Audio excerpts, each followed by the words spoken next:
Balik adventure na naman tayo mga katutok, at ito nakapana tayo ng kulambutan. Akala ko kasi mga katutok nag-play na yung camera ko, so kalalaot ko lang kasi mga katutok, kaya hindi tayo nakapag-open agad ng camera gawa ng bigla siyang bumungad sa harapan ko. Nasa 3 kilo siguro ito mga katutok. Ang laking kulambutan, babaeng kulambutan ito mga katutok. Jackpot, unang sisid pa lang ito agad ang bumungad.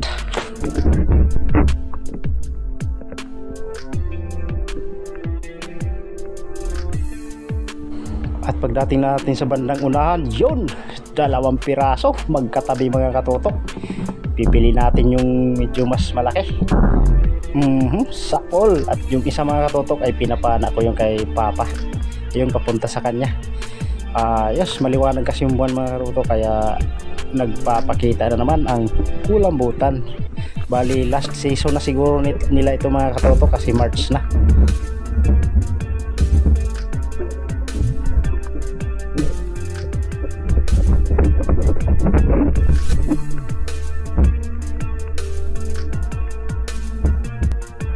At dito mga katutok ay nakapana tayo ng ilak.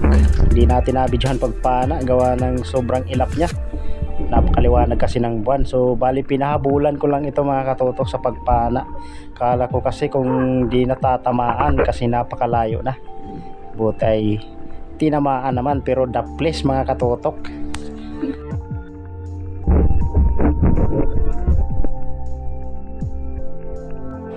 At di nga tayo nakalayo mga katutok, ito kulambutan na naman. Sapol, gitik mga katutok. Ayos, mag-1 kilohin na ito, pero pwede na rin ito mga katutok pang calamares, at pwede na rin ito pambenta mga katutok. Ayos, naka-4 na kulambutan na tayo. Sana ay madagdagan pa pagdating natin sa unahan. At ayun nga mga katutok, 2 piraso na naman. Yun, nangingitlog yung isa. Unahin natin yung lalaki. Sapol. Ayos, gitik rin mga katutok. Halos tabi-tabi yung kulambutan kapag maliwanag yung buwan mga katutok. Ayos, minura natin yung flashlight natin at magre-reload tayo ulit ng pana para mapana natin yung isang kulambutan mga katutok. Ayos, nasa mababaw lang ito mga katutok, nasa 1 pa lang, nasa bandang Kulapuhan. Yan, so sisiri natin ulit yung mga katutok, yung isang kulambutan. Kaso lang nung pagsisid ko mga katutok, na-i-off ko yung camera, hindi ko nabidyohan pagpana dun sa isang kulambutan. Sayang, pero ayos, nahuli natin yung 2, parehas gitik yan mga katutok, hindi nakatinta.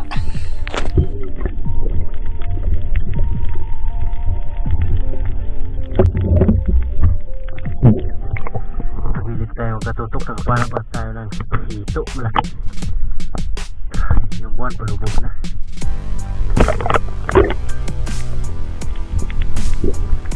Ito kami sa kubo tumabay.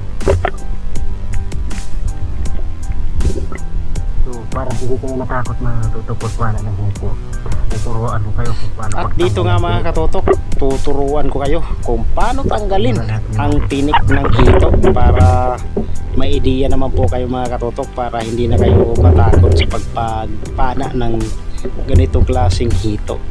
Panain nyo lang sila mga katutok bandang ulo para mailak nyo siya dyan sa tinatawag namin busugan, o dyan sa may kawayan na pinagtalian ng guma. At saka ganyan lang yung pansabit nyo sa bala ng pana, yan yung isasabit nyo at titikuin para mabilis yung matanggal. Ganyan yung technique namin mga katutok, pinapana namin sa bandang ulo para hindi siya makapalag kapag inipit mo siya dyan. Yan, lagi kaming pumapana ng hito. Di ko lang nabibidyohan mga katutok kasi medyo hassle mga katutok, mapapahaba yung video natin.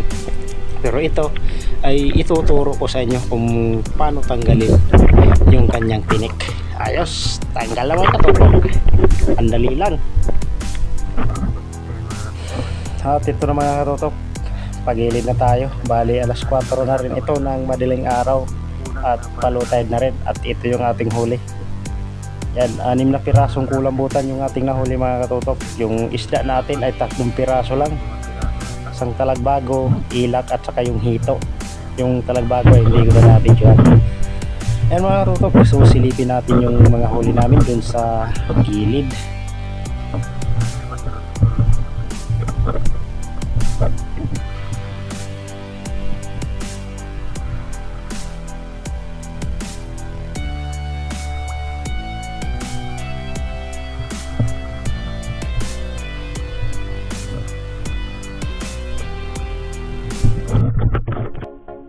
At ayan nga mga katutok, nandito na kami sa gilid at ito yung huli ni Papa. Naka5 piraso din pala siya mga katutok. 2 malalaki at 3 maliliit. Ayos na rin, mag-1 kilo siguro yung iba dyan, o yung iba nasa mahigit kalahating kilo lang. Ayos na rin yan mga katutok. At ito rin yung huli ko. Solve na rin yung panandalian lusong natin. Alas 2 na tayo nakalusong mga katutok. Ayos, solve. At ayan mga katutok, kapag bago ka pa lang sa aking YouTube channel ay huwag mo nang kalimutan mag-subscribe para lagi ka pong updated sa mga video na ginagawa ko kagaya nito.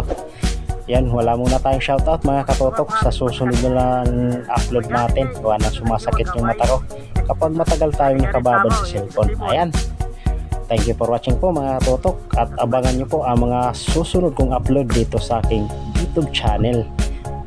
Salamat po mga katutok.